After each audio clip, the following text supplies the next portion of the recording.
Moriyasu's mind that he's not going to get another chance, is he? No. So, you know, we mentioned Tanaka. And he doesn't mind making changes, does he? Either at the start of the game or during the game. So, yeah, Sano's going to have to be careful. Nakamura's made a good run into space, attacking position on the right for Japan, and he's won a corner straight after the drinks break. Yeah, and there was that long ball I talked about, and it's all about who picks up the second ball. I think it was Nakamura who picked the ball up and popped it wide. Now, can Japan work something from a set play? 20 minutes or so left in the first half. They did against the Dutch, didn't they? Scored late on. Correct, in the 2-2. Here comes the corner from the right. A lot of movement inside that penalty area. And away swing. A powerful header is over the crossbar. It was a decent leap. It was a good contact from the centre-forward Ueda. But he couldn't keep it down. He scored 25 goals in the Eredivisie last season for Feyenoord, playing under Robin van Persie, and has a couple of goals at this tournament as well. Alisson delayed a little there, chased furiously by Junior Ito. Brazil play out comfortably though, so Alisson's all in this sort of Fiorentina purple.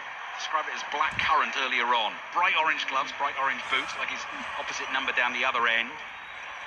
Alisson, now the grand old age of 33, smashes the ball downfield with his right foot. Paqueta has lost out there. Ito quickly slams it back downfield. It comes all the way through to Alisson, 0-0. You see the way Brazil are shaping up at times. Paqueta and Bruno Guimaraes are actually higher up the field than Cunha.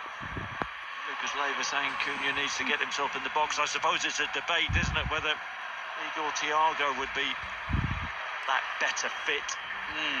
Started the first game when Brazil were pretty shoddy in that first half against Morocco. Cunha started ever since. Here's Gabriel on the ball. Just a flood of the bright yellow shirts all around the stadium. Great atmosphere here in the build-up to kick-off as well. Fans mingling on the way to the ground in the concourses as well. Ball forward here is loose and intercepted, and there's Taniguchi to Junior Ito. He's tackled. Ryan is there in central midfield for Brazil, so Danilo sets off down the right, receives it, gives it away. Chance for Japan on the counter. Sano goes screaming past Casemiro, brings it forward, hits the shot, and finds the back of the net for Japan. What a story we might have on our hands in Houston. The Japan subs can't control their joy. They come streaming off the bench. They go racing towards Sano, Kaishu Sano, who's taken his moment quite brilliantly there, pounced on the ball, skipped past Casemiro, and fired it past Alisson. Brazil 0, Japan 1. And he was the player who fouled Cunha just before the drinks break, didn't he? And the Brazil players were surrounding the referee saying he shouldn't be on the field, but it's dreadful from Danilo. Pass in the middle of the pitch, and Sano just picks the ball up, drives the space. The Brazilian centre-halves back off and is, 20, 21 yards out. He thinks, why not? Why not have a strike? Right-footed, past Alisson into the corner. It's a brilliant, brilliant finish.